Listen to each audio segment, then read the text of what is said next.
जय हिंद फ्रेंड्स, मैं हैदर सर स्वागत करता हूं आपके अपने YouTube चैनल टीएच एकेडमी 1.0 पर।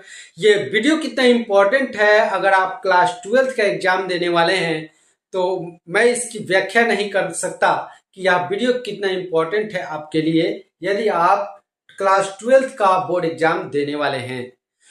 इस वीडियो में मैं विद्युत धारा चैप्टर का एनसीईआरटी और दूसरे बुक इंपॉर्टेंट क्वेश्चन का मैं फुल सॉल्यूशन देने वाला हूं। ये ऑब्जेक्टिव क्वेश्चन का ये जो सीरीज है ये आपके लिए रामबाण साबित होने वाला है। तो इस वीडियो में अंत तक बने रहेंगे ऐसा मैं उम्मीद करता हूं, क्योंकि ये वीडियो आपके लिए काफी इंपॉर्टेंट होने वाला है। आइए इस वीडियो में आगे बढ़ते हैं।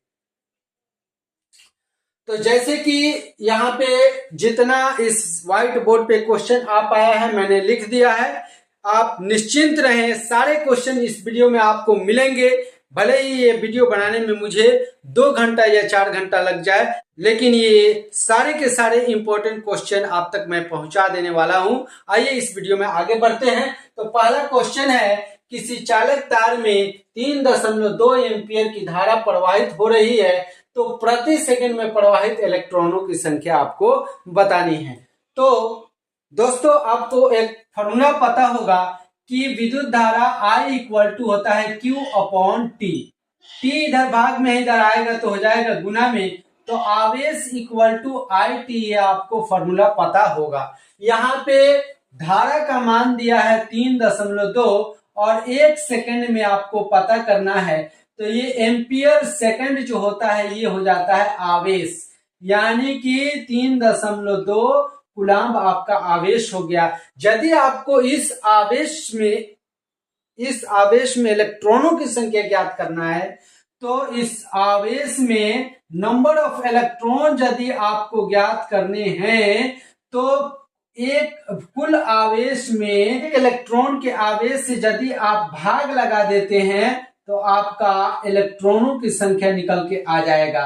तो यहाँ पे गुलाम से गुलाम को कैंसिल कर लीजिए, यहाँ पे 16 दूनी 32 हो जाएगा, ये ऊपर जाएगा तो ये माइनस में पावर है तो प्लस में हो जाएगा, यानी 2 गुना 10 के पावर 19 इलेक्ट्रॉन 1 सेकेंड में प्रवाहित होंगे चालक तार से, यदि उस चालक तार में 3.2 एम्पियर की धारा प्रवाहित हो रही हो। तो ऑप्शन नंबर कितना हो जाएगा? तो ऑप्शन नंबर ए हो जाएगा।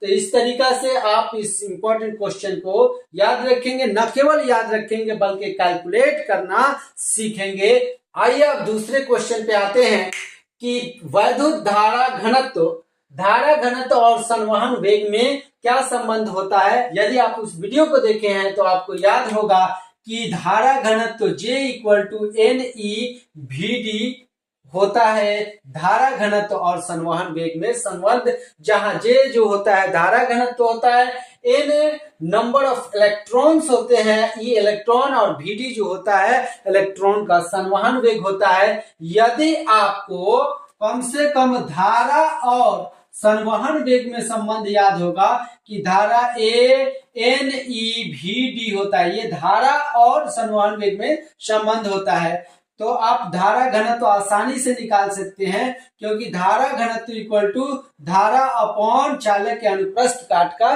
क्षेत्रफल होता है कि उस चालक तार से कितना धारा प्रवाहित हो रहा है, इसी को धारा घनत्व कहा जाता है। ये यदि आपको फॉर्मूला पता है तो यहाँ पे भी रख के निकाल सकते हैं, ANE/VD अपॉन या अनुप्रस्थ काट का क्षेत्रफल यहाँ पे है, तो ए से ए कैंसिल हो जाएगा, तो आपका धारा घनत्व NE/VD निकल के आ जाएगा, यानी कि ऑप्शन नंबर ए हो जाएगा। अब तीसरा प्रश्न, प्रतिरोध का बीमा। जैसे कि आपको पता है ओम के नियम से I इक्वल टू होता है V अपॉन R, तो R इक्वल टू हो जाएगा V अपॉन I। तो यहाँ विभवांतर का बीमा लिखेंगे। विभवांतर का फॉर्मूला होता है V equal to W upon Q, यानी एकांक परीक्षण आवेश को अनंत से किसी बिंदु तक लाने में किया गया कार्य जो होता है विद्युत विभव कहलाता है। तो यहाँ कार्य का बीमा लिखेंगे। यदि कार्य का बीमा लिखते हैं तो कार्य का बीमा होता है ML/T⁻⁻², और यहाँ विस्थापन के लिए लिखेंगे आपका L, और नीचे आवेश के लिए हो जाएगा AT। तो यहाँ कुल मिलाकर विभवांतर का बीमा हो जाएगा M L स्क्वायर, और ये T ऊपर जाएगा तो T पावर -3 और A पावर -1। वही बीमा यहाँ पे रख देंगे और विभव के बीमा के पास M L square T power -3 A power -1, और नीचे धारा के बीमा हो जाएगा A ऊपर जाएगा तो आपका कुल मिलाकर बीमा हो जाएगा M L square T power -3 A power -2। तो ये बीमा किस ऑप्शन में है? तो ऑप्शन नंबर आपका सी सही है, सी में ये मिल रहा है। तो अगला क्वेश्चन है हमारा कि 40 वाट तथा 60 वाट के दो बल्ब यहां पे छूट गया है। 40 वाट तथा 60 वाट के दो बल्ब यहां पे, दो बल्बों को 220 वोल्ट लाइन से जोड़े जाते हैं। उनके प्रतिरोध हो, यहाँ प्रतिरोधों लिख लीजिएगा, सॉरी, उनके प्रतिरोधों का अनुपात क्या होगा? ठीक है, काफी इंपॉर्टेंट क्वेश्चन है, इसको सुधार के लिख लीजिएगा लोग। काफी इंपॉर्टेंट प्रश्न है कि 40 वाट तथा 60 वाट के दो बल्बों को 220 वोल्ट लाइन से जोड़े जाते हैं, उनके प्रतिरोधों में अनुपात क्या होगा? तो यहाँ पे हम इसको कैलकुलेट करते हैं। एक विद्युत शक्ति का फॉर्मूला आपको पता होगा, P = V² होता है। तो R लिख सकते हैं V²/P। तो यहाँ पे जो आपका विभव दिया हुआ है 220 वोल्ट है, तो 220 का स्क्वायर कर लेंगे, और शक्ति एक दिया हुआ है, और फिर दूसरा 220 दूसरे के लिए फॉर्मूला लिखेंगे, इसका शक्ति दिया हुआ है आपका 60 वाट, और अनुपात ज्ञात करना है। तो ये वाला कैंसिल हो जाएगा, तो ऊपर बचा आपका 1 0 से 1 0 भी कैंसिल कर लीजिए, तो ऊपर बचा 1/4, और ये नीचे बचा 1/6। तो नीचे वाला ऊपर चला जाएगा तो 6/1, तो 3 दूनी 6 हो जाएगा, 2 दूना के 4 यानी 3:2 यहाँ पे आंसर निकल के आ जाएगा। तो ऑप्शन नंबर आपका 3:2 ऑप्शन नंबर डी हो जाएगा। अब अगले स्लाइड पे चलते हैं। अब आइए दोस्तों अगले क्वेश्चन पे चलते हैं। अब हमारे पास माइक भी आ चुका है। तो अगला क्वेश्चन है हमारा, एक तांबे के तार को खींचकर 1% लंबाई में वृद्धि कर दी जाए तो उसके प्रतिरोध में कितने प्रतिशत की वृद्धि होगी? तो जैसे कि आपको पता होगा कि यदि किसी चालक तार के लंबाई में n गुना वृद्धि की जाती है, वो भी खींचकर, तो आपने पिछले वीडियो में देखा है, हमने बताया है कि यदि चालक तार के लंबाई को खींचकर बढ़ाया जाए तो उसके प्रतिरोध में n² गुना वृद्धि हो जाता है, यानी n गुना आया जाएगा तो n² गुना प्रतिरोध बढ़ जाता है। यदि चालक तार के लंबाई को हम 100 मान लें और 1% लंबाई में खींचकर वृद्धि की जाए तो चालक तार की लंबाई 101 हो जाएगी। यानी कि पहले प्रतिरोध अगर देखें तो इसके लंबाई 100 था, 100 का लंबाई के वर्ग निकालेंगे तो आपका हो जाएगा 10,000, 100 का वर्ग हो जाएगा आपका 10,000, और नया जो होगा लंबाई, तो इससे प्रतिरोध, जो नया प्रतिरोध निकालेंगे वो इसका वर्ग करेंगे तो 10,201 हो जाएगा। यानी कि आपको अगर कितना प्रतिशत बढ़ा है ये पता करना है, तो ये बाद वाला प्रतिरोध में से पहले वाला प्रतिरोध घटा लेंगे तो आपका बचेगा 201। तो 201 ये पहले वाले प्रतिरोध का कितना प्रतिशत है ये हमें पता करना है। तो इसको हम लोग नीचे लिखेंगे और 100 से गुना करा देंगे तो कितने प्रतिशत की प्रतिरोध में वृद्धि हुई पता चल जाएगा हमें। तो 2 0 से 2 0 कैंसिल करेंगे और 100 दूना 200 लगभग, यानी यहाँ पे एक ज्यादा हो रहा है, लगभग 2% ये आंसर हमारा आ रहा है। तो ऑप्शन नंबर लगभग 2% की वृद्धि ऑप्शन नंबर बी हो जाएगा।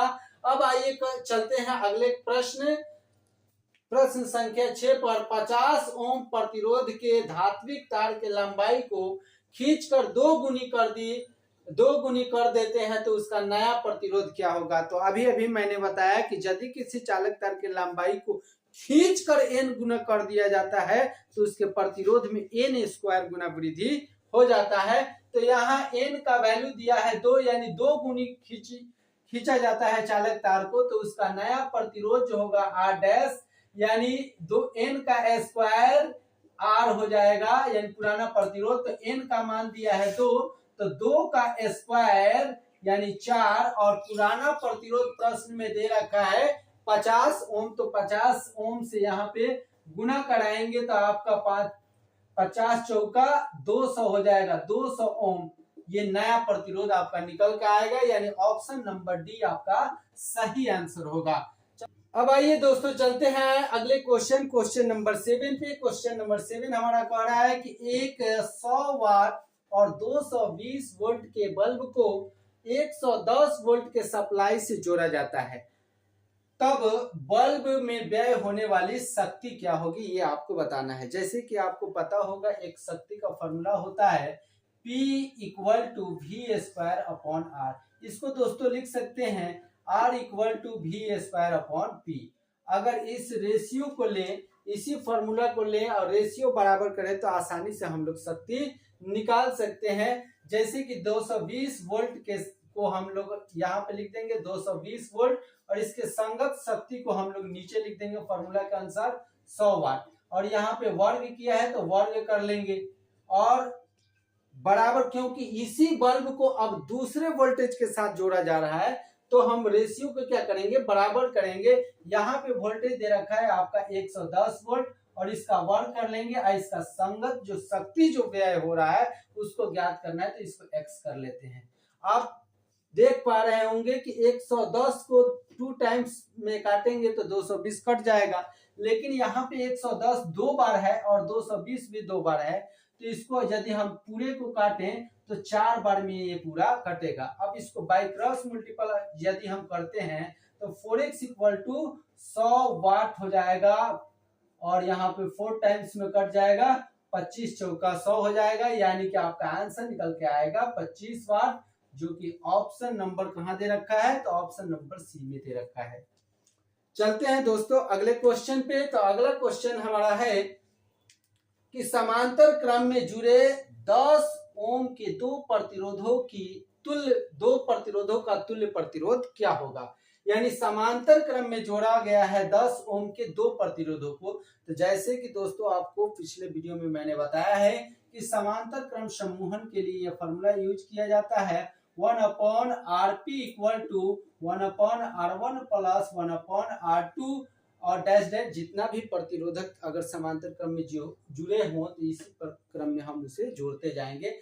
बहरहाल यहाँ पे 2 ही प्रतिरोधक है तो इसलिए 2 ही लिखेंगे, और 10 ओम के हैं तो यहाँ पे हम लोग 1/Rp इक्वल टू 1/10 और हम इसके मात्रक को कॉमन कर ले रहे हैं। इसको यदि जोड़िएगा तो एलसीएम लीजिएगा तो 10 आ जाएगा, और यहाँ पे जोड़िएगा तो आपका 1 + 1 हो जाएगा, यानी कि आपका हो जाएगा 2/10, यानी 1/Rp इक्वल टू हो जाएगा 2/10। इसको कैंसिल करते हैं यदि तो 5 आ जाएगा।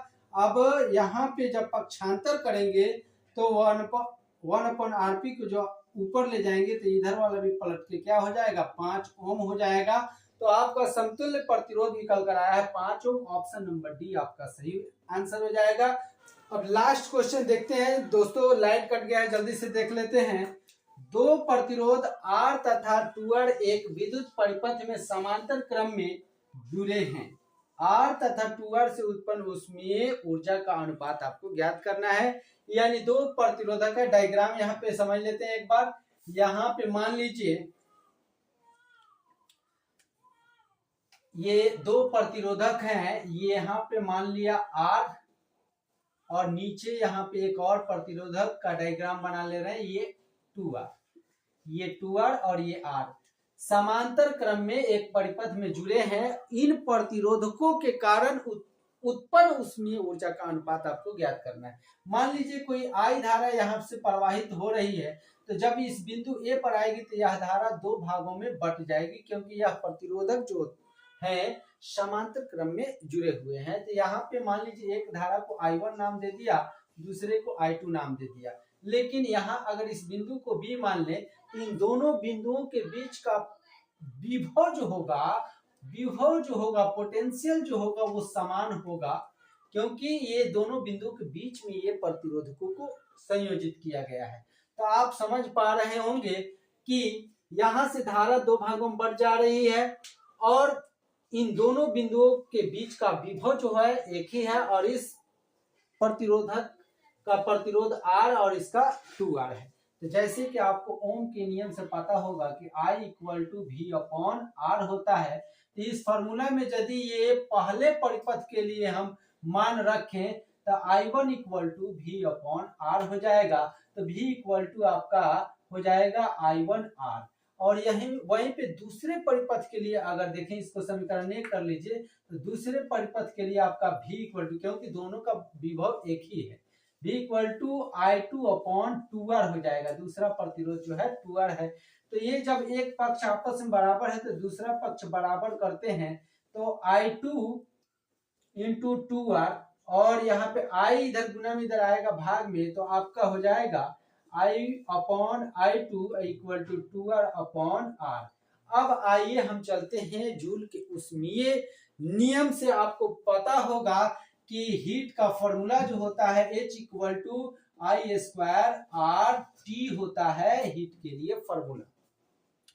तो यदि हम पहले प्रतिरोध के कारण उत्पन्न ऊष्मा का अगर यदि हम परिमाण लिखें तो H1 = आपका निकल के आएगा I1² और RT, और वहीं पे अनुपात निकालना है तो हम बटा कर लेते हैं। H2 का यदि आप लिखेंगे तो हो जाएगा I2² और इसका प्रतिरोध जो है 2R है और T समय कांस्टेंट है, या T से T को कैंसिल कर लेते हैं।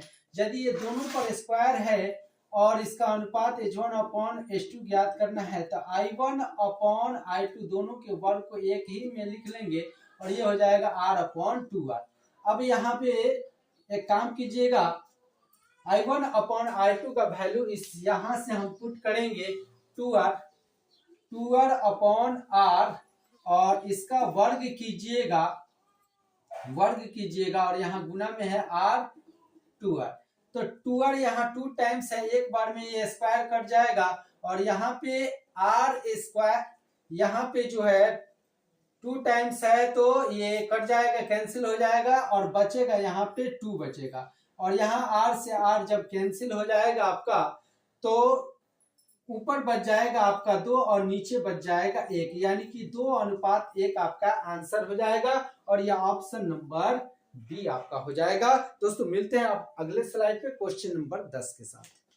अब दोस्तों देखते हैं क्वेश्चन नंबर 10 को। तो क्वेश्चन नंबर 10 है, एक चालक तार का प्रतिरोध R ओम है, इसे n बराबर भागों में बांटकर उसे समांतर क्रम में जोड़ने पर समतुल्य प्रतिरोध क्या होगा। तो जब श्रेणी क्रम में जोड़ा जाता है प्रतिरोधकों को तो कुल प्रतिरोधकों को जोड़ लिया जाता है, बीजगणितीय योग जो होता है वही तुल्य प्रतिरोध हो जाता है। श्रेणी क्रम में प्रतिरोधकों को जोड़ेंगे तो तुल्य प्रतिरोध जो होगा NR होगा। ये इधर गुना में इधर आएगा तो भाग में, तो R = R/N होगा। वही अगर समांतर क्रम में जोड़िएगा 1/Rp जोड़िएगा तो प्रतिरोधक जो है R है तो इसको जोड़िएगा n प्रतिरोधकों की संख्या, तो यहाँ जितना होता है वो अंक जुड़ जाता है यानी n/R हो जाएगा। इसी को जब पलटिएगा तो R/N हो जाएगा। वही यहाँ पे प्रतिरोधक जो है यहाँ पे R रखेंगे, प्रतिरोधक जो है R रखेंगे। यहाँ R का जब वैल्यू डालेंगे Rp = R/N बटा में n, तो यहाँ पे हो जाएगा Rp = R/N गुना 1/n, यानी कि आपका निकल के आ जाएगा R/N²। समांतर क्रम में जोड़िएगा तो यानी ऑप्शन नंबर आपका ए सही उत्तर होगा कि समांतर क्रम में यदि n इन बराबर टुकड़ों में अगर R प्रतिरोध वाले किसी चालक तार को काटकर संयोजित किया जाए तो तुल्य प्रतिरोध जो होगा वो R/N² के बराबर होगा।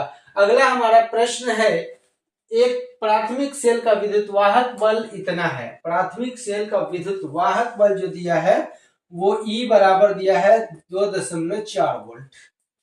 इस सेल को जब लघु पतित किया कर देते हैं तो परिपथ में 4.0 एम्पियर की विद्युत धारा यानी 4 एम्पियर की विद्युत धारा प्रवाहित होती है। सबसे पहले आपको बता दूं, जब लघु पतन होता है विद्युत परिपथ में यानी शॉर्ट सर्किट होता है तो उस समय परिपथ का जो प्रतिरोध होता है वो शून्य हो जाता है। यानी लघु पतित करने पर इस शब्द का मतलब ये होगा कि यहाँ बाह्य प्रतिरोध जो हो जाएगा वो शून्य हो जाएगा और धारा जो दिया है वो 4 एम्पियर की धारा दे रखी है प्रश्न में। तो कह रहे हैं कि सेल का आंतरिक प्रतिरोध क्या होगा। आंतरिक प्रतिरोध आपको छोटा r ज्ञात करना है। आपको फॉर्मूला मालूम होगा कि I = E/R+। बड़ा R होता है, बड़ा R यहाँ पे शून्य है और धारा जो है 4 एम्पियर की है और विद्युत वाहक बल 2.4 है, 2.4 वोल्ट है और आंतरिक प्रतिरोध आपको ज्ञात करनी है। यानी ये इधर भाग में इधर आएगा तो गुना में आंतरिक प्रतिरोध R = 2.4/4 यानी वोल्ट पर एम्पियर आपका प्रतिरोध हम कह सकते हैं। तो ये हो जाएगा 4×6 = 24 यानी 0.6 ओम हो जाएगा आपका प्रतिरोध। यानी ऑप्शन नंबर सी आपका सही आंसर होगा। चलते हैं दोस्तों अगले क्वेश्चन पे। अगला क्वेश्चन काफी इंपॉर्टेंट है, इसी प्रकार का प्रश्न है, यहाँ पे मैं सॉल्व कर देता हूं। तो इसी प्रकार का प्रश्न है। अगला प्रश्न जो है आप देखेंगे यहाँ पे कह रहा है कि एक बैटरी जिसका विद्युत वाहक बल जो है 5 है यानी E का मान दे रखा है आपका 5 तथा आंतरिक प्रतिरोध 2.0 ओम है यानी आंतरिक प्रतिरोध R = 2 ओम दे रखा है। उसके बाद कह रहा है एक बाहरी प्रतिरोध से जुड़ी है, यदि परिपथ में धारा 0.4 एम्पियर की हो तो बैटरी का टर्मिनल की वोल्टता आपको ज्ञात करनी है। तो सबसे पहले हम यहाँ पे देखेंगे बाह्य प्रतिरोध पहले निकालेंगे। धारा का मान दे रखा है आपका 0.4 एम्पियर। सबसे पहले बाह्य प्रतिरोध हम ज्ञात करेंगे, उसके बाद टर्मिनल की बात हम करने वाले हैं। तो यहाँ पे आपको पता होगा कि I = E/R+R होता है। तो यहाँ पे ज्ञात करने के लिए यहाँ थोड़ा सा मैं साफ कर लेता हूँ।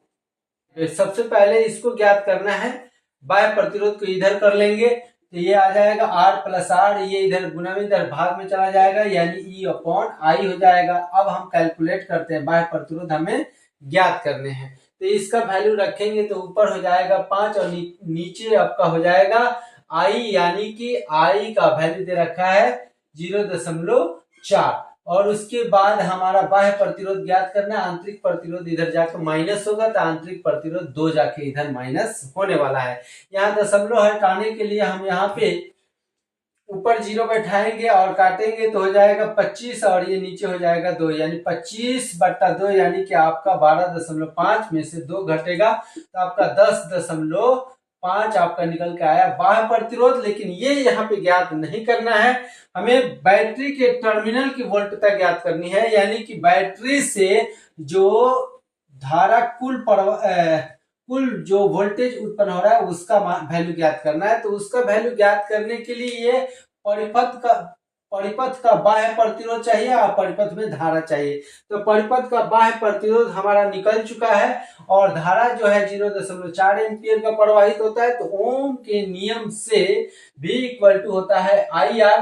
तो 0.4 एम्पियर धारा है और बाह्य प्रतिरोध जो है 10.5 ओम आपका निकल के आया है। गुना कराएंगे तो 4×5 = 20 हो जाएगा, 10×4 = 40 हो जाएगा, 40×2 = 42 यानी दशमलव बैठाएंगे तो यहाँ आ जाएगा यानी 4.2 वोल्ट आपका निकल के आया। बैटरी के टर्मिनल का विभव पोटेंशियल निकल के आया यानी ऑप्शन नंबर कितना हो जाएगा तो ऑप्शन नंबर डी हो जाएगा।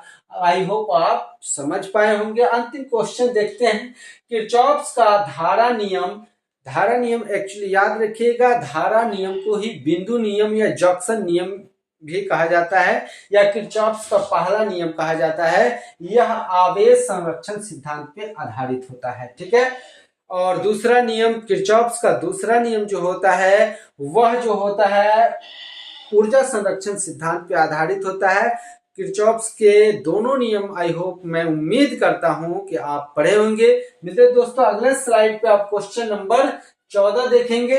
अब देखते हैं क्वेश्चन नंबर 14। क्वेश्चन नंबर 14 में दिया है किसी चालक तार की लंबाई खींचकर, इस शब्द पे जरूर विशेष ध्यान रखिएगा, इस शब्द पे विशेष ध्यान रखिएगा कि जब कहेगा चालक तार को खींचकर n गुना कर दिया जाता है तो याद रखिएगा तब प्रतिरोध जो होगा, नया प्रतिरोध जो होगा पुराना प्रतिरोध का n² गुना होगा। और जब खींच कर नहीं कहेगा, जब कहेगा कि चालक तार के लंबाई को n गुना बढ़ा दिया जाता है तब याद रखिएगा तब नया प्रतिरोध जो होगा पुराना प्रतिरोध का n गुना होगा। इस शब्द पे विशेष ध्यान रखिएगा, जब भी कहेगा खींच कर तब n² गुना नया प्रतिरोध हो जाएगा। मैंने प्रतिरोध से संबंधित एक सेपरेट वीडियो न्यूमेरिकल का बनाया है, उसको आप जाकर देख लीजिएगा। इस वीडियो के नीचे डिस्क्रिप्शन बॉक्स में मैं लिंक दे दे रहा हूं, उसको आप जरूर से देख लीजिएगा। तो यहाँ पे कह रहा है खींच कर 2 गुना बढ़ा दिया जाता है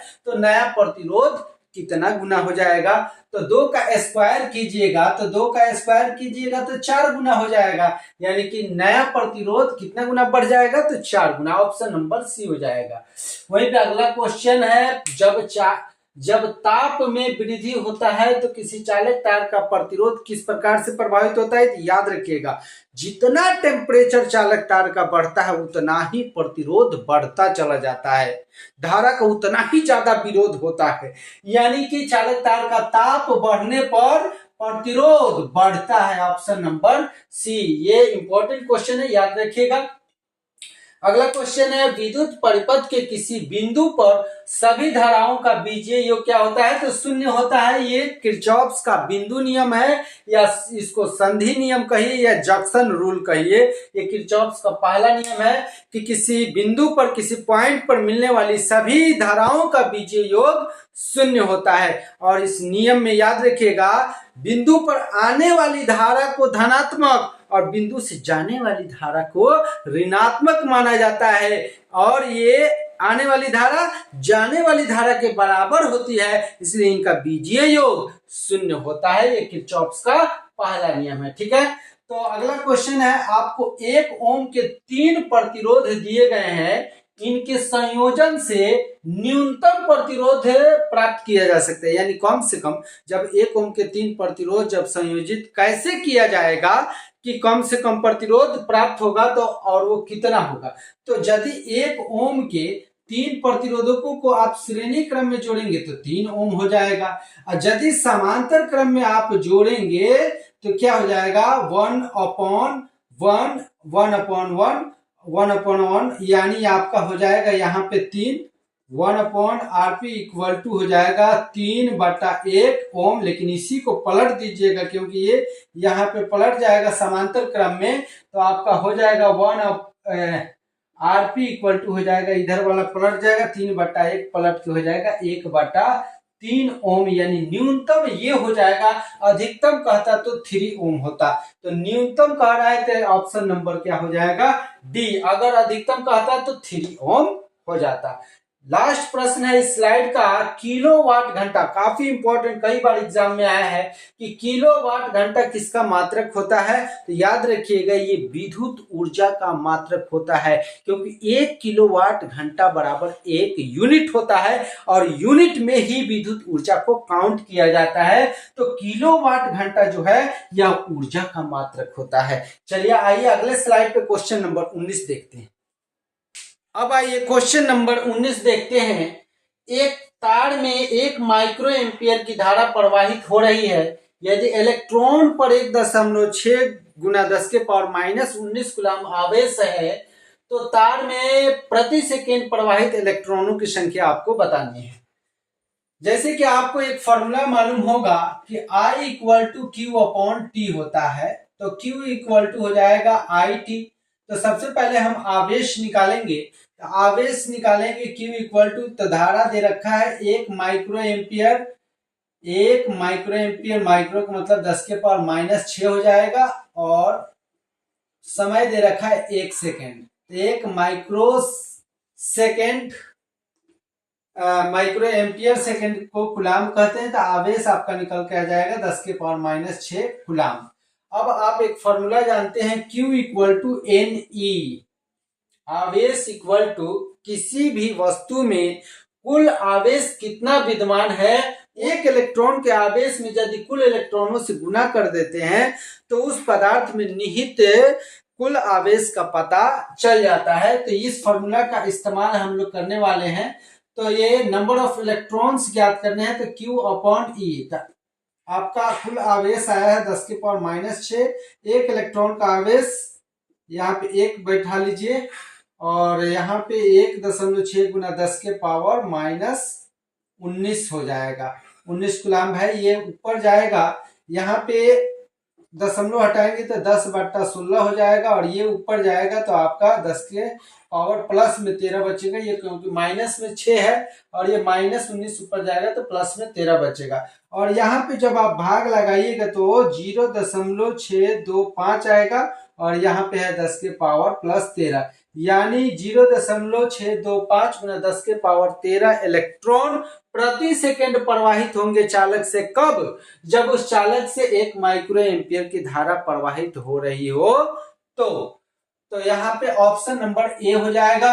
अब चलिए क्वेश्चन नंबर 20 की तरफ चलते हैं। तो क्वेश्चन नंबर 20 जो है, 16 ओम प्रतिरोध वाले एक समरूप तार को 4 बराबर टुकड़ों में काट कर उसे समांतर क्रम में जोड़ दिया जाता है, तो संयोजन का समतुल्य प्रतिरोध क्या होगा? जैसे कि आपको पता है कि जिस रेशियो में किसी चालक तार के लंबाई को बढ़ाया जाता है, उसी रेशियो में उस चालक तार का प्रतिरोध बढ़ता है। अर्थात जिस रेशियो में चालक तार की लंबाई को घटाया जाएगा, प्रतिरोध भी उतना गुना घट जाएगा। तो यदि चालक तार इतना लंबा था तो 16 ओम प्रतिरोध था, और 4 बराबर टुकड़ों में यदि इसको बांट देंगे तो प्रत्येक टुकड़े का प्रतिरोध उस नियम के अनुसार 4 ओम हो जाएगा। अब इस 4 ओम के 4 टुकड़ों को समांतर क्रम में संयोजित किया गया है, तो समतुल्य प्रतिरोध आपसे पूछ रहा है। तो समांतर क्रम में जब संयोजित कीजिएगा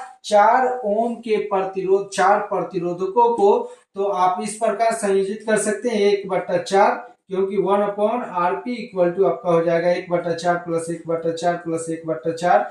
यानी कि आप जब इसको ऐड कीजिएगा तो ऊपर भी 4 नीचे भी 4 हो जाएगा, इतना ओम, और इधर 1/Rp निकल जाएगा, तो यानी कट के 1 हो जाएगा, यानी ऊपर जाएगा तो Rp इक्वल टू हो जाएगा 1 ओम। यानी 4 ओम के 4 प्रतिरोधकों को यदि समांतर क्रम में जोड़ते हैं तो उसका समतुल्य प्रतिरोध 1 ओम आएगा, जो कि ऑप्शन नंबर ए में दे रखा है। तो इस तरीका से आप निकाल सकते हैं, काफी इंपॉर्टेंट क्वेश्चन है।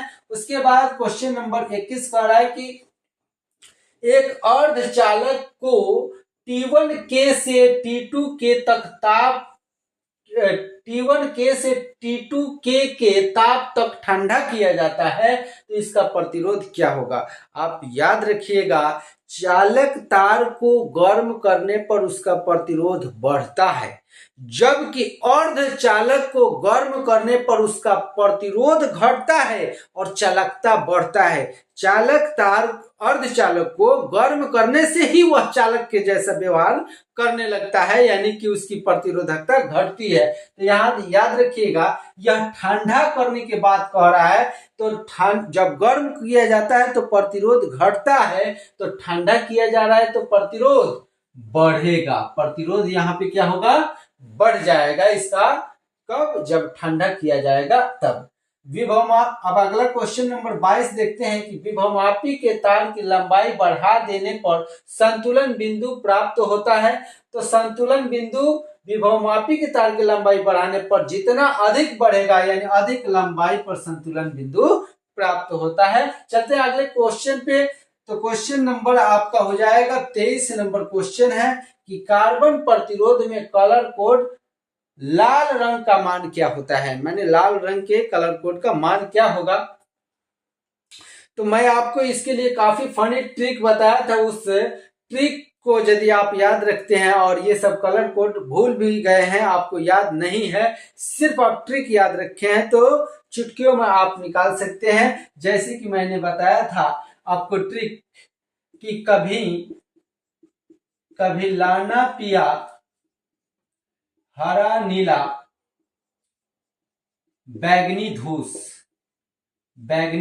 धूस, यानी यहां से जाएगा काला, भूरा, लाल, नीला का हो जाएगा पीला, उसके बाद हरा 5, पिया के बाद आ जाएगा 5, यानी हरा, नीला, बैगनी, धूस। मैं आपको ट्रिक बताया था कि कभी लाना पिया हरा नीला बैगनी धूस, यानी 0 से शुरू होगा कोडिंग। 0 हो जाएगा काला, भूरा 1, लाल 2 और नीला 3, पिया से हो जाएगा पीला जो है 4। अब पिया के बाद 5 यानी हरा और 6 नीला और 7 बैगनी और धूस से हो जाएगा धूसर और से हो जाएगा सफेद हो जाएगा 9। तो हमें लाल रंग का पूछ रखा है, तो लाल रंग के लिए हमारा क्या हो जाएगा 2 हो जाएगा colour code, option number A हो जाएगा। चलिए अगले स्लाइड पे चलते हैं। अब देखते हैं क्वेश्चन नंबर 29। इलेक्ट्रॉन वोल्ट द्वारा मापा जाता है। इलेक्ट्रॉन वोल्ट जो होता है किसका मात्रक होता है, तो याद रखिए काफी इंपॉर्टेंट क्वेश्चन है। ऊर्जा का मात्रक होता है, ऊर्जा को मापता है इलेक्ट्रॉन वोल्ट, यानी इलेक्ट्रॉन वोल्ट में ऊर्जा को मापा जाता है। विद्युत वाहक बल यानी ईएमएफ का बीमा क्या होता है, तो विद्युत वाहक बल यानी विभव का फॉर्मूला जैसे आपको पता होगा V = W/Q होता है, और W का फॉर्मूला यानी कार्य का फॉर्मूला होता है बल गुना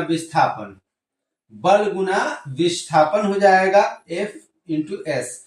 और यदि हम इसका डायमेंशनल फॉर्मूला लिखें तो बल के लिए हो जाएगा mLT⁻², और विस्थापन के लिए L हो जाएगा, अगर गुना करते हैं तो mL²T⁻² हो जाएगा। और आगे तो ये हमारा हो गया कार्य का बीमा। तो कार्य का बीमा अगर ऊपर रखेंगे तो mL²T⁻² और आवेश के लिए बीमा लिखेंगे नीचे AT, तो ये ऊपर जाएगा तो आपका कुल निकलकर बीमा आ जाएगा mL²T⁻³ और A⁻⁻1, यानी आपका टोटल बीमा निकल के आ जाएगा mL²T⁻³ A⁻⁻1। और ये ऑप्शन नंबर कितना में है, तो ऑप्शन नंबर डी में है, तो आपका आंसर निकल के आ जाएगा ऑप्शन नंबर डी। अगला क्वेश्चन है मेरे दोस्तों, अवशोषित विद्युत ऊर्जा विभवांतर के क्या होता है, तो अवशोषित विद्युत ऊर्जा विभवांतर के वर्ग के समानुपाती होता है, ये आप याद रखिएगा। और उसके बाद अगला प्रश्न है, एक स्वस्थ मनुष्य के शरीर का विद्युत प्रतिरोध क्या होता है, तो एक स्वस्थ मनुष्य के शरीर का विद्युत प्रतिरोध जो होता है वह 50,000 ओम होता है, इसको याद रखेंगे। उसके बाद नेक्स्ट प्रश्न है कि 12 ओम प्रतिरोध का एक चालक तार को समबाहु त्रिभुज के रूप में मोड़ दिया गया है, त्रिभुज के किन्हीं दो कोनों के बीच का तुल्य प्रतिरोध आपको ज्ञात करनी है। तो काफी सुंदर प्रश्न है, काफी इंपॉर्टेंट प्रश्न है, इस पे ध्यान रखिएगा। और देखिए इधर, जब चालक तार का प्रतिरोध दे रखा है 12 ओम, तो जब इसको समबाहु त्रिभुज के रूप में आप जब इसको मोड़ेंगे तो टोटल चालक तार का प्रतिरोध दे रखा था 12 ओम। तो 3 भुजाओं में इसको जब डिवाइड करेंगे, समबाहु त्रिभुज है, तो तीनों का में बराबर प्रतिरोध बढ़ जाएगा, क्योंकि आप जानते हैं कि प्रतिरोध जो होता है चालक तार के लंबाई के समानुपाती होता है। तो टोटल लंबाई का प्रतिरोध 12 ओम था, तो सबका हो जाएगा आपका 4 ओम, इसका भी हो जाएगा 4 ओम और इसका भी हो जाएगा 4 ओम। यदि ए और सी के बीच के तुल्य प्रतिरोध ज्ञात करेंगे, तो ए और सी को यदि ऐसे आप देखेंगे तो एक प्रतिरोध आपको ऐसे जाके मिला है और एक प्रतिरोध आपको यहाँ पे मिला है। यानी ये दो प्रतिरोध जो है आपको श्रेणी क्रम में जुड़े हुए दिखाई देंगे और एक प्रतिरोध जो होता है ये दोनों के तुलना में ये वाला जो प्रतिरोध हो जाएगा आपको समांतर क्रम में होगा। तो यानी ऊपर वाला पहले श्रेणी क्रम में जोड़ लेते हैं तो 4 4 8 हो जाएगा, यानी 1/8 समांतर क्रम में आप जोड़ेंगे 1/RP इक्वल टू 1/4 और इसको जब ऐड कीजिएगा तो एलसीएम हो जाएगा 8 और यहाँ पे 1 + 2 ओम यानी कि 1/RP इक्वल टू हो जाएगा आपका 3/8 ओम। इसी को पलट देंगे तो हमारा आरपी निकल के आ जाएगा, आरपी इक्वल टू 8 ऊपर चला जाएगा 3 नीचे हो जाएगा 8/3 ओम। ऑप्शन नंबर कितना में दे रखा है? तो ऑप्शन नंबर ए में दे रखा है। काफी इंपॉर्टेंट क्वेश्चन है, इसको सॉल्व कर लीजिएगा, ये काफी इंपॉर्टेंट कई बार एग्जाम में आपके आया हुआ है। उसके बाद विद्युत परिपथ की शक्ति क्या होती है? तो विद्युत परिपथ की शक्ति का फॉर्मूला यहाँ पे हमें दिखाई दे रहा है, P इक्वल टू V²/R होता है। शक्ति के कई फॉर्मूले होते हैं, हमने इस वीडियो के डिस्क्रिप्शन में विद्युत शक्ति के लिए जो स्पेशल वीडियो है उसका लिंक दे दिया है, चाहे तो आप उस पर जाकर देख सकते हैं। उसमें मैं शक्ति के सारे फॉर्मूलों का चर्चा किया है, तो वहां पे आप जाके देख सकते हैं। दोस्तों अब चलते हैं अगले स्लाइड पे, क्वेश्चन नंबर 30 की तरफ। अब देखते हैं क्वेश्चन नंबर 30। क्वेश्चन नंबर 30 हमारा कह रहा है कि एम्पियर घंटा किसका मात्रक होता है। तो जैसे कि आप पता होगा आपको कि एम्पियर पर सेकेंड जो होता है वह आवेश का मात्रक होता है। तो आवेश के लिए I equal to formula Q/T, ये आप जानते होंगे। तो आपका Q इक्वल टू हो जाता है IT, I के लिए मात्रक लिखते हैं एम्पियर और समय T के लिए सेकंड। यही समय का सबसे छोटा यूनिट सेकंड जो है, इसी को बड़ा यूनिट में कन्वर्ट कर दिया गया है घंटा, यानी एम्पियर घंटा ये आवेश का मात्रक होता है। ठीक है, एम्पियर सेकंड का है या एम्पियर घंटा का है, ये आवेश का मात्रक होता है। ठीक है, नंबर हमारा क्वेश्चन है, यदि एक 60 वाट तथा 40 वाट का एक बल्ब श्रेणी क्रम में 60 वाट और एक 40 वाट के बल्ब को श्रेणी क्रम में जोड़ दिया जाए तो कौन सा बल्ब ज्यादा प्रकाशित होगा, कौन सा कम होगा। तो ये दोस्तों कॉमन सेंस की बात है कि यदि दो बल्ब को श्रेणी क्रम में जोड़ेंगे, मान लीजिए एक बल्ब ये जो है 60 वाट का है, 60 वाट का है और दूसरा बल्ब जो है वह 40 वाट का है, और दोनों एक ही पथ में अगर जोड़ेंगे, श्रेणी क्रम में जोड़ेंगे, श्रेणी क्रम में जोड़ेंगे तो कॉमन सेंस की बात है, मान लीजिए कि ये 40 वाट वाला बल्ब जो है 2 एम्पियर की धारा प्रवाहित करने पर ये बहुत ज्यादा लाइट कर रहा है, ये अपना फुल पावर में ये लाइट उत्सर्जित कर रहा है, फुल प्रकाशित हो रहा है।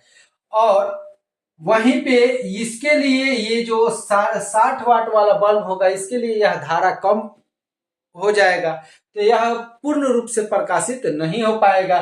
तो जो कम शक्ति व्यय करने वाला जो विद्युतीय यंत्र होता है या बल्ब होता है वो ज्यादा प्रकाशित होगा, यानी ज्यादा कार्य करेगा, और जो ज्यादा वाट यानी ज्यादा शक्ति व्यय करने वाला होगा वो कम प्रकाशित होगा। तो ऑप्शन हम देखेंगे कि 40 वाट वाला अधिक प्रकाशित होगा और 60 वाट वाला कम प्रकाशित होगा। ऑप्शन हम देखेंगे तो 60 वाट वाला बल्ब ज्यादा प्रकाशित होगा, ना जी ये सही नहीं है। 40 वाट वाला बल्ब ज्यादा प्रकाशित होगा, ऑप्शन नंबर बी सही है। ऑप्शन सी देखते हैं, दोनों एक ही तरह प्रकाशित होगा, नहीं, दोनों का शक्ति व्यय करने का दर अलग अलग है। तो जो कम शक्ति व्यय करने वाला है इसको पर्याप्त मिल जाएगा, और जो ज्यादा व्यय करने वाला है उसको कम पड़ जाएगा, तो वह कम प्रकाशित होगा। आखिरी ऑप्शन जो है सिर्फ 60 वाट वाला बल्ब प्रकाशित होगा, ये बिल्कुल भी सही नहीं है। तो ऑप्शन नंबर केवल बी सही है। आगे चलते हैं क्वेश्चन नंबर 32 पे कि 1 किलोवाट घंटा कितने जूल के बराबर होता है। तो 1 किलोवाट घंटा बराबर 1 यूनिट होता है। ये विद्युत ऊर्जा का एक मात्रक होता है। पिछले क्वेश्चन में हम लोग देखे भी हैं पिछले स्लाइड में कि किलोवाट घंटा ऊर्जा का मात्रक होता है, विद्युत ऊर्जा, और जूल भी ऊर्जा का मात्रक होता है। तो ये दोनों कितने पे इक्वल होते हैं, तो आइए आपको सॉल्व करके दिखाते हैं कि 1 किलोवाट घंटा कितने जूल के बराबर होता है। तो 1 किलोवाट घंटा बराबर, किलो का मतलब 10 के पावर 3, वाट घंटा का मतलब हो जाएगा, घंटा को जब सेकंड में चेंज करेंगे तो 60 गुना 60 कर सकते हैं। तो इसको हम लोग लिख सकते हैं वाट सेकंड, यहाँ पे सेकंड लिख लेंगे, वाट सेकंड। तो 6 36 हो जाएगा, और यहाँ 10 के पावर 3 और यहाँ पे 2 जीरो, यानी 10 के पावर यहाँ पे 36 और 10 के पावर 5 हो जाएगा। और वाट सेकंड को ही कहा जाता है जूल। तो यहाँ दशमलव जब यहाँ पे बैठाएंगे, एक अंक पर दशमलव जब करेंगे तो यहाँ 10 के पावर 6 हो जाएगा, यानी कि 1 किलोवाट घंटा 3.6 गुना 10 के पावर। तो ऑप्शन नंबर कहीं ना कहीं ये ऑप्शन नंबर आपका हो जाएगा बी। दोस्तों लाइट कट चुका है, 2 क्वेश्चन है, इसको देख लेते हैं। तो 33 नंबर क्वेश्चन है, विद्युत हीटर में जिस तार का व्यवहार किया जाता है वह तार कौन सा है। तो विद्युत हीटर में दोस्तों नाइक्रोम के तार का व्यवहार किया जाता है, क्योंकि नाइक्रोम के तार का प्रतिरोध काफी उच्च होने के कारण यह जल्द ही गर्म हो जाता है, और विद्युत हीटर में विद्युत ऊर्जा को उष्मीय ऊर्जा में ही परिवर्तित करना होता है, हमें उष्मीय ऊर्जा ही प्राप्त करना होता है। तो नाइक्रोम का तार जो होता है उच्च प्रतिरोध होने के कारण जल्दी गर्म हो जाता है। तो नाइक्रोम का तार याद रखेंगे कि विद्युत हीटर या विद्युत चूल्हा में प्रयोग किया जाता है। वहीं पे कॉपर का प्रयोग जो है ट्रांसफार्मर में किया जाता है। ट्रांसफार्मर का कॉइल बनाने में, कॉपर के ट्रांसफार्मर का कुंडली बनाने में जो होता है वो कॉपर के तार का व्यवहार किया जाता है। वहीं पे एक चीज याद रखेंगे, ऑप्शन नंबर बी, विद्युत बल्ब का फिलामेंट जो होता है टंगस्टन धातु का बना होता है। ये भी कई बार क्वेश्चन पूछे जाते हैं, तो हर एक ऑप्शन से रिलेट करके एक नया क्वेश्चन आप याद रखेंगे। और टीन तथा शीशा के मिश्रण का प्रयोग प्रायः विद्युत फ्यूज का तार बनाने में किया जाता है। तो ये भी काफी इंपॉर्टेंट है, इसको भी याद रखेंगे। एक बार रिवाइज कर देते हैं। तांबा का प्रयोग जो होता है ट्रांसफार्मर का कॉइल बनाने में किया जाता है। वहीं पे टंगस्टन का प्रयोग विद्युत बल्ब के फिलामेंट बनाने में, और विद्युत हीटर या विद्युत चूल्हा या विद्युत इस्त्री, कपड़ा जो प्रेस किया जाता है उसमें आपको नाइक्रोम के तार का व्यवहार किया जाता है। वहीं पे टीन तथा शीशा के मिश्रण का उपयोग विद्युत फ्यूज तार बनाने में किया जाता है। तो चारों ऑप्शन को रिलेट करके आप याद रख सकते हैं। अगला क्वेश्चन है क्वेश्चन नंबर 34 जो है, 1 वोल्ट कितने के बराबर होता है। तो जैसे कि आपको पता होगा कि V बराबर जो होता है W/Q होता है, यानी एकांक परीक्षण आवेश को अनंत से किसी बिंदु तक लाने में किया गया कार्य जो होता है, कार्य का परिमाण जो होता है वही विद्युत विभव कहलाती है। तो यहाँ पे यदि हम यहाँ इसका मात्रक कार्य का जो लिखेंगे वो जूल लिखेंगे, आवेश का हो जाएगा कुलाम, तो कुलाम ऊपर जाएगा तो जूल प्रति कुलाम हो जाएगा 1 वोल्ट। 1 वोल्ट बराबर जूल प्रति कुलाम, और ये ऑप्शन नंबर आपको बी में नजर आ रहा है। तो जूल प्रति कुलाम याद रखेंगे, 1 वोल्ट बराबर होगा जूल प्रति कुलाम। जो है ये मात्रक है किसका, तो विद्युत विभव का या विद्युत वाहक बल का मात्रक कह सकते हैं। और इसी जूल प्रति कुलाम को कहा जाता है वोल्ट, अर्थात याद रखेंगे 1 वोल्ट बराबर 1 जूल प्रति कुलाम। चलते हैं दोस्तों क्वेश्चन नंबर 35 पे, अगले स्लाइड पे मिलते हैं। तो क्वेश्चन नंबर 35 देखते हैं दोस्तों। क्रमशः 2 ओम तथा 4 ओम के 2 प्रतिरोधकों को समांतर क्रम में संयोजित किया गया है। इनसे उत्पन्न ऊष्मा का अनुपात हमें बताना है। ये इस टाइप का क्वेश्चन मैं पिछले स्लाइड में भी इस वीडियो में पीछे बता चुका हूं। चलिए क्वेश्चन आ गया है तो एक बार और सॉल्व कर लेते हैं। जैसे कि आपको पता होगा कि किसी चालक तार से उत्पन्न ऊष्मा का परिमाण का सूत्र होता है H = I² RT। आपको याद आ रहा होगा कि ये हम लोग पढ़ चुके हैं। तो चलिए पहले डायग्राम देखते हैं। तो डायग्राम यहाँ पे देखेंगे, मान लीजिए कि ये एक प्रतिरोधक है और दूसरा प्रतिरोधक ये है, और इन्हें दोनों प्रतिरोधकों को समांतर क्रम में संयोजित किया गया है। ए और बी के बीच संयोजित किया गया है। एक का 2 ओम और दूसरे का प्रतिरोध 4 ओम है। और यहां से जो भी परिपथ में धारा प्रवाहित हो रही है, आप समझ पा रहे होंगे कि धारा यहां आने के बाद दो भागों में I1 तथा I2 में बट जा रही होगी। ठीक है, तो यदि हम प्रतिरोध 2R के लिए बात करें ओम के नियम से, तो I इक्वल टू आपका होता है V अपॉन R। तो आपका हो जाएगा V इक्वल टू I1 और R के जगह पर लिखेंगे 2 ओम। 2 ओम लिख लेंगे, 2 ओम ना लिख के 2R लिखे, चाहे 2 ओम लिखिए। ठीक है, और यहाँ पे ये समीकरण 1 कर लीजिए, और दोनों का देखिए, दोनों ए और बी बिंदु के बीच है तो विभव एक ही होगा। अब यहाँ पे इस परिपथ I2 धारा के लिए लिखेंगे तो I2 इंटू हो जाएगा आपका 4 ओम, और इसको कर लेंगे समीकरण 2। और यहाँ पे उत्पन्न ऊष्मा का परिमाण आपको ज्ञात करना है। तो इस प्रतिरोधक 2 ओम के प्रतिरोधक द्वारा उत्पन्न ऊष्मा H1 इक्वल टू हम लोग लिख सकते हैं I स्क्वायर यानी I1 का स्क्वायर इंटू यहाँ पे हो जाएगा 2 ओम और T, समय एक ही है, कांस्टेंट है। और अनुपात ज्ञात करना है तो हम यहाँ पे बटा लिख लेंगे।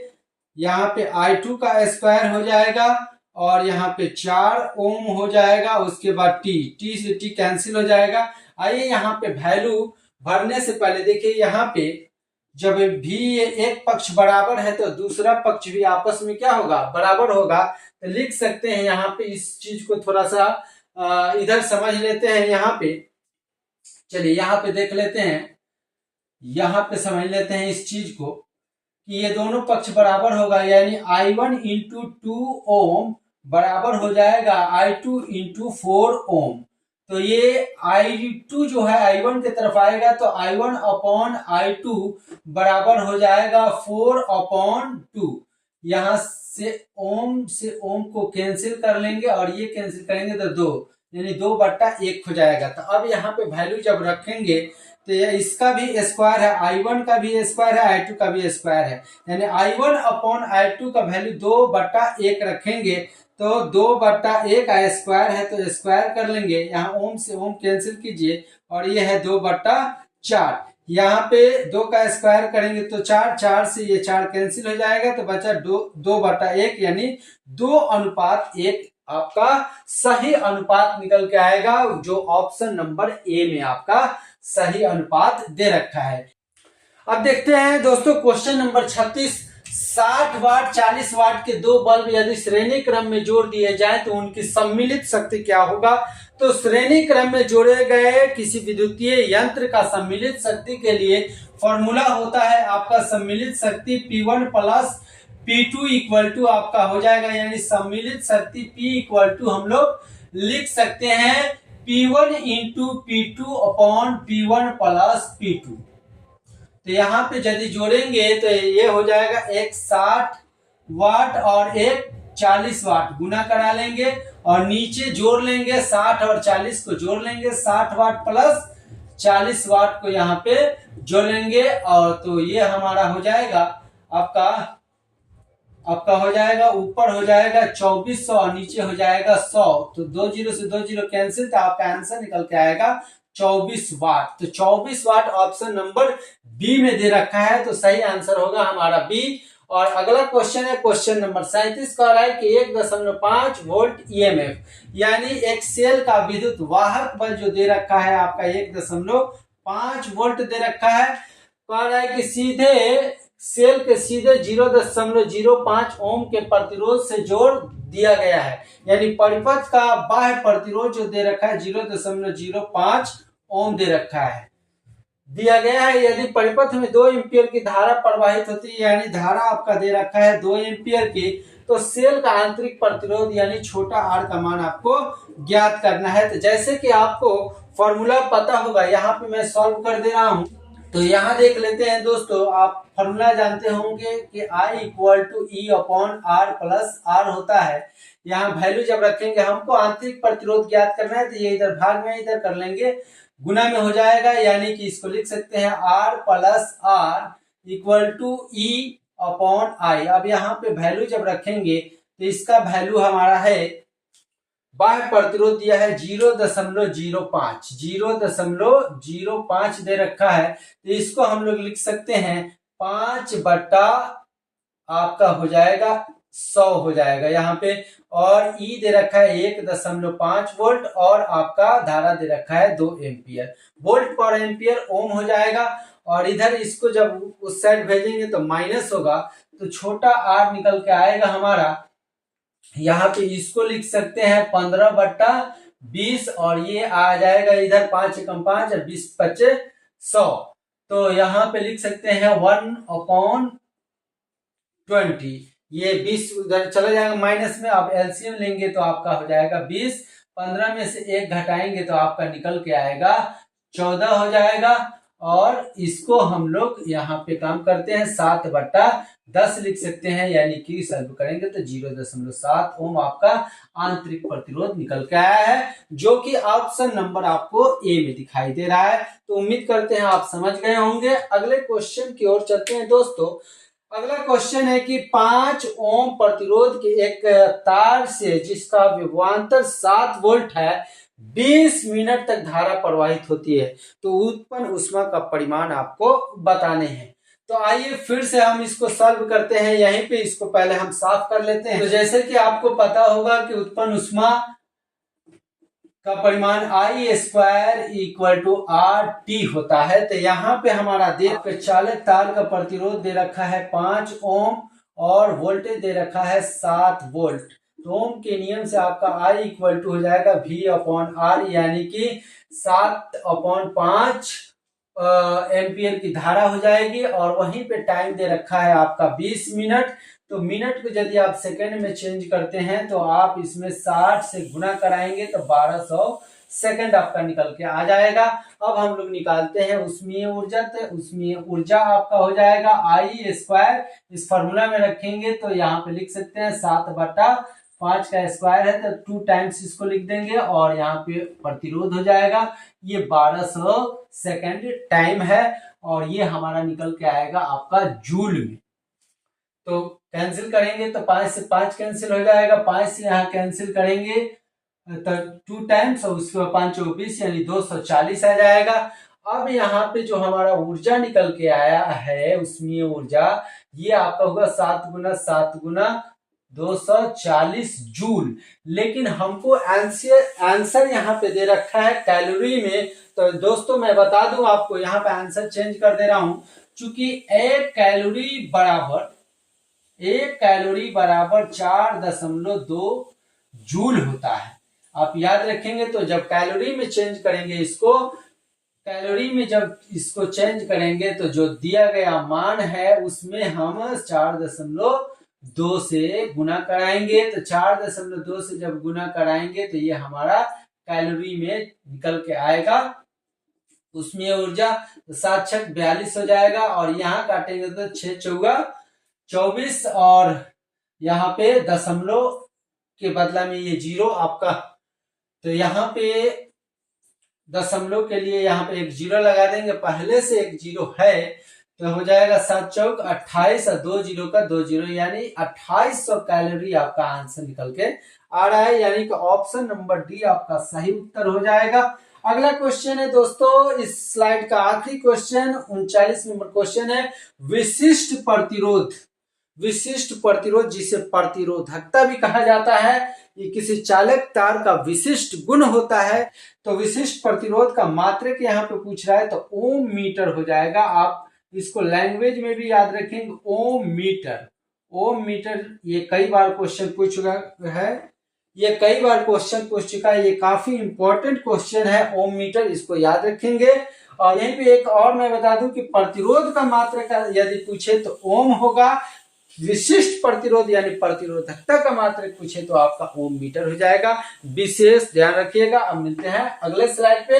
अब देखते हैं क्वेश्चन नंबर 40। क्वेश्चन नंबर 40 कह रहा है कि दो बल्ब 15 वाट और 220 वोल्ट तथा 60 वाट और 220 वोल्ट के क्षमता के हैं, उनके फिलामेंट का प्रतिरोध क्या होगा। तो इसके लिए मैं कई बार सूत्र का चर्चा कर चुका हूं कि P इक्वल टू एक सूत्र होता है V²/R। यहाँ पे हमें फिलामेंट के प्रतिरोध का रेशियो पता करना है, तो R इक्वल टू लिख सकते हैं V²/P। यहाँ पे इसी फॉर्मूला पे हम रखेंगे वैल्यू, तो हमारा प्रतिरोध का रेशियो निकल के आ जाएगा। आइए रखते हैं यहाँ पे पहले बल्ब के लिए, जब हम R1 रेजिस्टेंस मानकर और रखेंगे यहाँ पे वैल्यू, तो हो जाएगा P² यानी कि V² यानी 220 वोल्ट का स्क्वायर करेंगे। अब बट्टा में इसका जो है, इसका आपका शक्ति जो है 15 वाट है, ठीक है।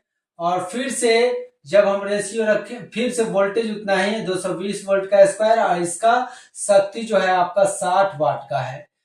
अब देखिए यहाँ पे विभव जो है दोनों वोल्टेज का, दोनों बल्बों का विभव एक ही है, तो ये 220 वोल्ट के स्क्वायर से ये कट जाएगा। अब यहाँ पे हमारा ये R2 है, सॉरी ये R2 है, तो R1/R2 इक्वल टू यहाँ पे आपका 1/15 वाट, 1/15 वाट बचा। और इसको जब हम ऊपर भेजेंगे तो ये हो जाएगा 60 वाट और नीचे हो जाएगा 1 वाट से वाट कैंसिल, 15 चौका 60, नीचे 1 हो जाएगा।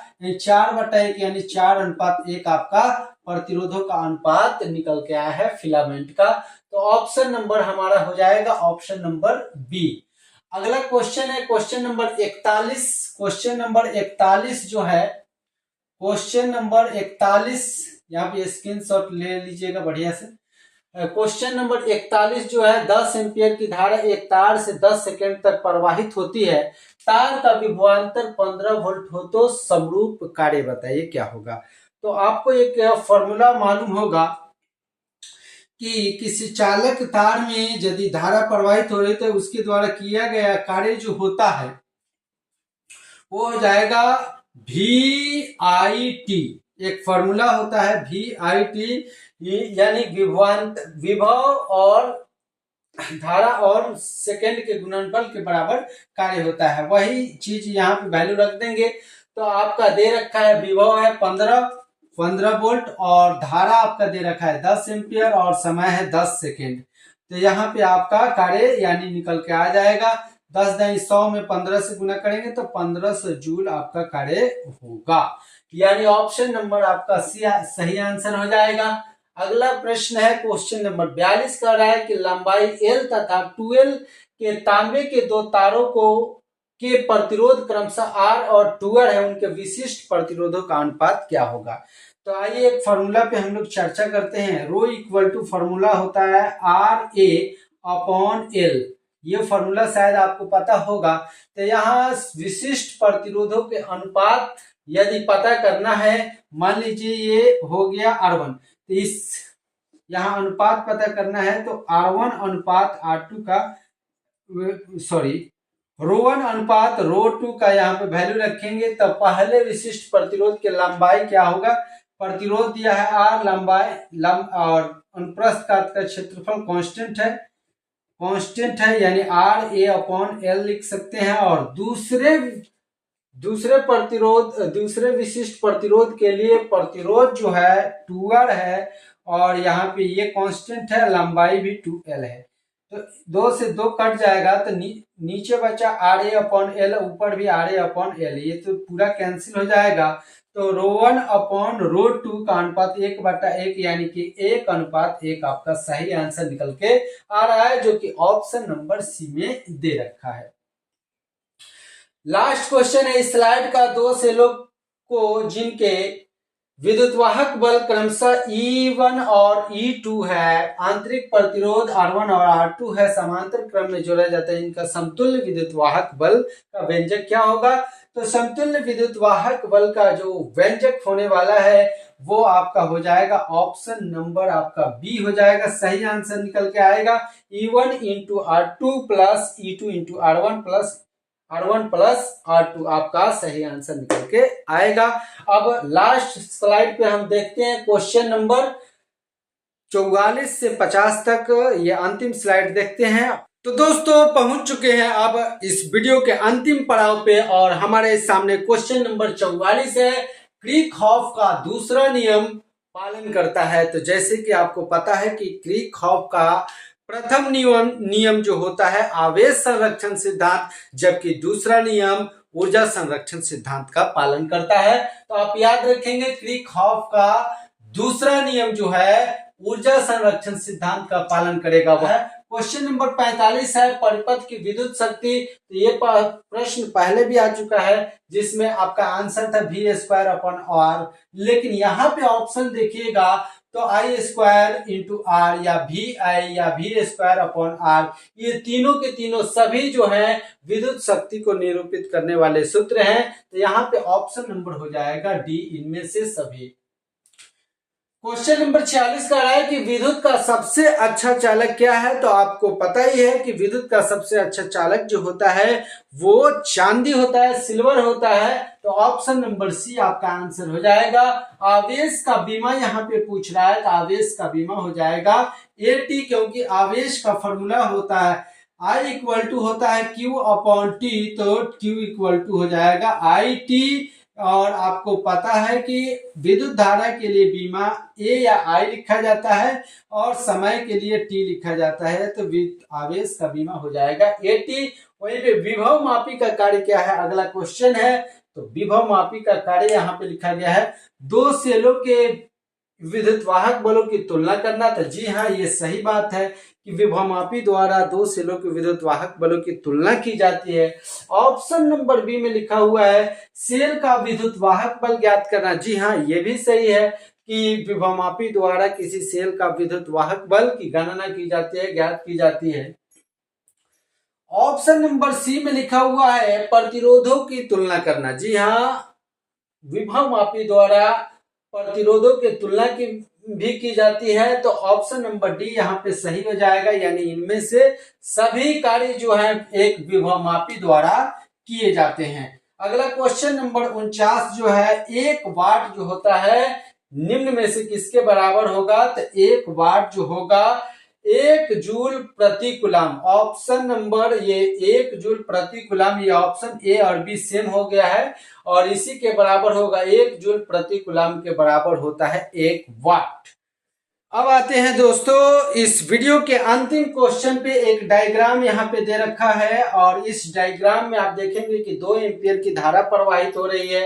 एक विद्युत वाहक बल लगा हुआ है जिसका विभव जो है 6 वोल्ट है और 2 प्रतिरोध श्रेणी क्रम में जोड़े गए हैं। आपको पता होगा ओम के नियम से I = V/R होता है। यहाँ पे V का मान यानी विद्युत वाहक बल दे रखा है आपका 6 वोल्ट और ये प्रतिरोध 2 दे रखा है। तो श्रेणी क्रम में जुड़े गए हैं तो प्रतिरोध 2 + R हो जाएगा और धारा दे रखा है 2 एम्पियर। आइए ओम के नियम से ही बनाते हैं। तो यहाँ पे तो कैलकुलेट करते हैं ओम के नियम से। तो I हो जाएगा V/R। तो I का मान दे रखा है 2 और V दे रखा है 6 और ये हो जाएगा 2 + R। ये इधर आ जाएगा तो 2 + R और ये इधर 6/2 हो जाएगा यानी घट के 3 हो जाएगा। तो R = 3 - 2 यानी कि R आपका निकल के आ जाएगा 1 ओम, जो कि ऑप्शन नंबर ए में दे रखा है। तो इस तरह से ये आप स्क्रीनशॉट ले सकते हैं। तो दोस्तों उम्मीद करता हूं कि ये मेहनत मेरा आपको पसंद आया होगा। अगर ये वीडियो अच्छा लगा हो, आपको यह इसमें दिया गया कंटेंट आपके एग्जाम के दृष्टिकोण से काफी इंपॉर्टेंट थे, ये कंटेंट अगर आपको प्रभावित किया हो, मेरा मेहनत अगर आपको प्रभावित किया हो, तो इस वीडियो को जरूर लाइक करें और एक प्यारा सा कमेंट इस वीडियो में जरूर करें ताकि मैं आगे का वीडियो आपके तक पहुंचाने के लिए मोटिवेट हूं। ये मिलते हैं दोस्तों अगले वीडियो में, तब तक के लिए जय हिंद, जय भारत, वंदे मातरम।